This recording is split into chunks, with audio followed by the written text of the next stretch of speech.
السلام عليكم. اليوم حندير لكم بربوشة على الطريقة الصيفية الأصيلة. تابع الفيديو الأخير، متأكدة اللي راح يعجبك.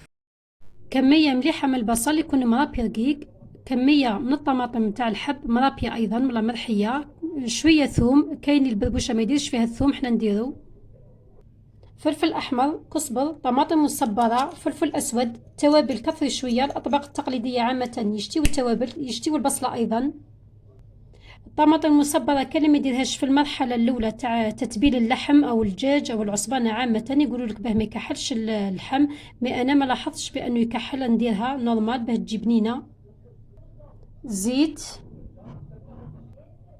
الملح مانيش راح نديرو في المرحلة هذه الأولى تاع التتبيل، باه العصبانة والبصل والطماطم ما يطلقوليش الماء بزاف.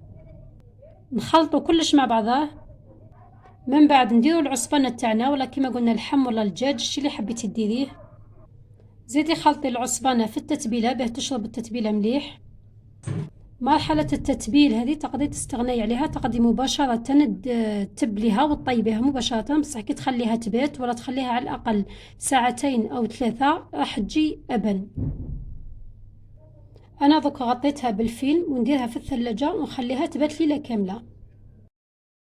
في الغد نفرغو العصبانة مع التتبيلة تاعها في البرمة ونديرو معاها كمية من الحمص. حبيتي تزيدي شوية زيت زيدي، انا مانيش راح نزيد خاطش نكتفي بالشحمة اللي داخل العصبانة راح تخرج ومن بعد تجي ميدمة بزاف. نزيدو معها حوالي كاس ماء، ما نكثروش بزاف، ونحطوها على نار متوسطة ونقليوها مليح. بعد ما تتقلى مليح وتنشف من الماء نديرو الملح، من بعد نديرو كمية من الماء سخون، ما ديريهش بارد باه الكرشة طيب لك مليح. لما تغلي مليح نهدئو النار ونحطو عليها الكسكاس ونخليوها.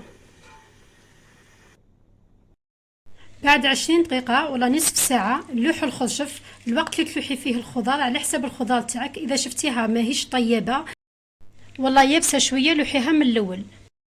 في هذا الوقت تكوني تفوري البربوشة على المرق باه تدي البنة تاع المرق. من بعد نزيدو نلوحو اللفت السعيدي، هذا هو اللفت السعيدي متواجد بكثرة في منطقة الصيف ويجي في وقت البرد، خاصة في الوقت اللي يصب فيه الجليد. الحجم تاعو يكون متفاوت، ساعات تلقاي الحبات تاعو كبار بزاف وعنده رائحة مميزة ويمد بنة مميزة أيضا للبربوشة تاعك. هاي البربوشة تاعنا واجدة، نزينوها باللفت والخشف والحمص، نحطو معاها العصبانة وهاو المرق تاعها واجد. احنا في الصيف نديرو معاه شوية حليب باه يكسلو ليدام اللي فيه.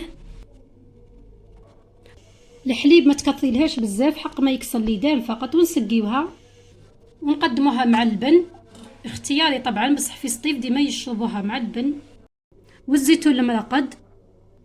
ملاحظة الخضار ما تكثريش بزاف، خاصة إذا كنتي درتيها بالدجاج باه ما تجيش سامطة، والمرق تحبي تصفيه صفيه، أنا ما نصفيهش إلا إذا درتها باللحم، نصفيه على جال باش ما يكون طاح فيها عظم. هذه هي البربوشة تاع الصيف على أصولها، تندير في المناسبات والأعراس. في الأيام العادية نقدر نديروها بالجريوات ولا اللفت العادي.